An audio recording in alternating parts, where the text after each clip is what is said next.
Hi, authors. Here I am once again, second day in a row. I don't know how long this streak is about to go, but hey, here I am. So I had an author friend who posted a question. Author Tony Larue. She posted a question when I shared this video, my last live video, and she asked about review teams or ARC or advanced reader copies teams, basically. So she asked a question about what are my thoughts on those? And I just want to do this brief live video to discuss my thoughts on ARC readers and or review teams, whichever one you prefer. They're pretty much the same thing.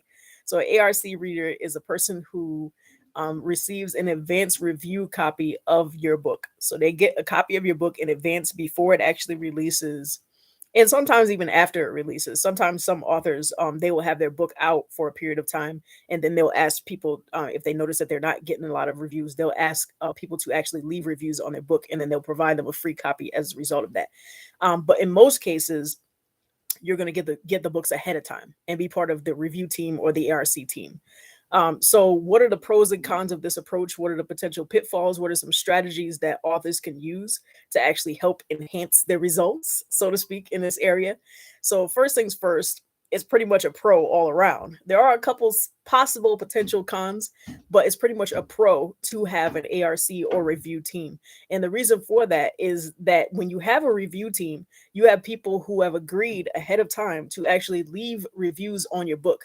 So before this book is even released, before it's even out, you already know that you have some readers that have agreed to read it ahead of time. So somebody gonna read the book. That's the major pro from it. Another pro from it is that when they actually start to leave their reviews, it gives your book more exposure. So as you probably already know, as a self-published author, the more reviews that you have available, the more exposure your book is going to get. So Amazon, from what I've understand, they have brackets associated with reviews. So once you hit 10 reviews, once you hit 25 reviews, once you hit 100 reviews, it leads to more and more exposure, because they assume, based on their algorithm, that if all these people are leaving reviews, then that means that people must really like your book. So therefore, let's show it to more readers who may also potentially like your book. So it's a major pro as a result of that, because it can help you get increased sales, increased exposure, et cetera, et cetera. Potential cons or potential issues that you might run into when using an ARC team. One is, if you have a bunch of people who signed up for the team, but you don't get that many who actually leave the reviews. So they might have said up front, like, oh yeah, I'll read your book, I'll leave a review, et cetera, et cetera. But then, like, let's say you send it out to 10 people or so, maybe one or two might actually leave the review. A lot of authors run into this. If you find yourself running into this issue, you are not alone, because a lot of authors do deal with this. In fact, what's been said is that only about 1 in 10 readers who actually read your books do have a tendency to leave the review. So if you have 10 reviews, the projection is that you had 100 people who actually read that book, and then 10 of them actually left the reviews. So that's like the rough sketch of what you're expected to get in the first place. But is there any way to circumvent that, or is there any way to overcome that? Yes. So one way to do it is by doing follow-ups. So well, actually, before we talk about follow-ups, one way to do that is to have more people on your advanced team or more people on your review team. So shoot for 100, shoot for as many people as you can. I say 100 because 100 is a nice robust number where you're going to get at least 10, 20, 30 people versus just having like one or two people. So shoot for 100 people on your review team. And the more people you have on the team, that the higher your average, or the higher your projected average will increase. So if you have 100 people and only 10% of them leave a review, at least that's 10 reviews versus one or two.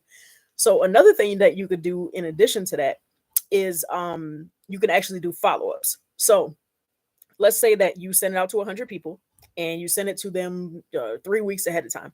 Let's say that you sent them the book, 100 people, send it all to their email address, their Kindle device, however you decided to send it to them, Story Origin, Book Funnel, whatever, or just direct message, however you decided to do that. Let's say you send it 3 weeks ahead of time. What you can do is a week later, send a follow-up email and just say, in a non-threatening kind of way, just be like, oh, hey, I just wanted to see if you had a chance, or if you received the book, and if you had a chance to start reading it yet. And that's it. So that's non-threatening. It's just saying, have you received the book? Have you had a chance to start reading it? And that's it. Most people will write back, or even if they don't write back, it'll at least jar their memory like, oh yeah, I was supposed to read this book, or oh yeah, let me check and make sure that I actually did receive that book. So you could do that about a week or so um, after you sent that initial email. Then another follow up, which a lot of authors may or may not do this, a second follow up a week before it's due. You can send them another one, but in this email, you're going to send them specific questions related to the book. And you're not going to inundate them with questions. You're not going to send them like 50 questions about the book. You're just going to send them like one or two, maybe three very specific questions about the book, that and these are things that they could potentially include in the review. So you'll say, what are your overall thoughts on the story? If you had a specific thing that you were worried about with the plot or whatever, you could say like, when Billy met whoever, what happened with that, and how did you feel about that specific thing, or how did you feel about the ending or whatever. So ask them very specific questions, and then that will help to put the reader in the perspective of what kind of things they should mention in their review. Because a lot of times a reader might read the book, but then when it comes time to review, they either feel like they don't know what to say and they might freeze up on it, or they feel like they've looked at other people's reviews and everybody else kind of said it all. So they don't know what to say in the review. So what you could do is kind of ask them those questions, one or two, maybe three max questions that are very specific that will give them something to say in their review. So that's a way. So have multiple follow-ups and then have that. And in addition to that, you can do one final follow-up on the day of release or shortly after the release, and see like if the person has not left their review yet, say, oh, I'm starting to get good reviews on this book. Here's an example of one that was given X amount of days ago. I'm excited to see what you had to say about it. And then that final follow-up will sometimes jog more readers and cause more readers to actually leave the reviews on your book. I learned this strategy when I used to do research. So when I was getting my master's degree, I was part of a research team, and we had to reach out to participants multiple times and do multiple follow-ups. And the team that I was working with, they ended up having a 90%, I think it was actually over 90% response rate, which is like almost unheard of with their participants. And it was because they did multiple follow-ups. So that also can translate into the book world, where if you do multiple follow-ups in a non-threatening, non-persuasive way, but persuasive in another way, if that makes sense. So you're just lightly prodding, lightly reminding, et cetera, and being profusely thankful of the authors or the readers who actually do read your book. That will actually help to get you more reviews. So the more the merrier. Shoot for 100 if you get 100.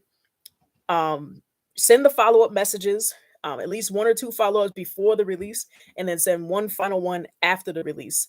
And then that should help you get more reviews. And if you even want to send, like, let's say you only sent like one follow-up before the release and then you sent one after, if you want to send one final after the fact, even after that, maybe a week or two later after that, that can also help bring in any straggling reviews, so to speak. So maybe 4 maximum at the most, because you don't want to like bombard people, but you do want to let them know that you really are looking forward to receiving their review, and it helps you get that exposure that you need as an author, helps you get feedback, helps you to actually know what to do for your next book. So like, let's say there was a major glaring issue with this book, this will help you to actually fix that for the next book. So those are some strategies to help get more reviews, get more reviewers, and get more people to actually participate. The other potential con with using an ARC team or using a review team is if their review ends up being flagged for them not actually purchasing the book. So a way around this, if the readers do not actually plan on purchasing the book or downloading it on Kindle Unlimited, what you can do is have them include a statement somewhere in their review, somewhere near the middle or the end, saying, I received a copy of this book from the author. So if they just include that statement saying that they received a copy of this book from the author, then Amazon will usually recognize that as the person having received an advanced copy. So then therefore they'll let that review go through. Sometimes they'll still let it go through without that statement, but sometimes they will flag it because they'll be like, oh, wait a minute now, this person didn't purchase this book. So why are we going to let this review go through? It's probably not a real review. So just have them include that statement if they don't plan on actually purchasing the book, and that should help more reviews to go through as well. So like you might get a person who tried to leave one and then it didn't go through. This will help more of them to go through. So hopefully that was helpful. I tried to give a robust outlook of ARC readers or review teams. Just to recap what we discussed. So it's basically a pro overall because it gives your book more exposure. The more reviews, the merrier. When you're trying to select an ARC or review team, try to shoot for 100 people if you can more. And the reason for that is because it will increase your potential average of people who are actually going to leave a review.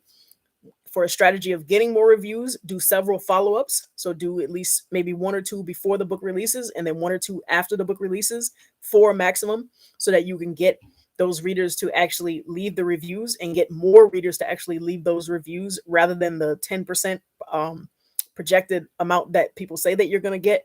And then also, lastly, if the person does not plan on leaving, purchasing the book, have them leave a statement somewhere near the middle or the end of their review saying that they received an advance copy from you as the author. So that was my perspective on it, my strategies, the pros, the cons of advanced review teams, as well as ARC readers. So hopefully you guys enjoyed this. Hopefully this was helpful. If you have any other questions about any other topics related to self-publishing, marketing, anything related to books, period, feel free to leave a comment. If you're watching a replay of this, I'll read through the comments. I usually get a notification when someone leaves one. So feel free to leave a comment. I will respond. And if it is something that is really interesting, I might do another live video. So hopefully this was helpful. Shout out once again to Tony LaRue for proposing this topic. Appreciate her. Go check out her books on Amazon. I put the link to her books in the description. So check her out. She writes thrillers. All her books are awesome. She's an excellent writer. So talk to you guys later.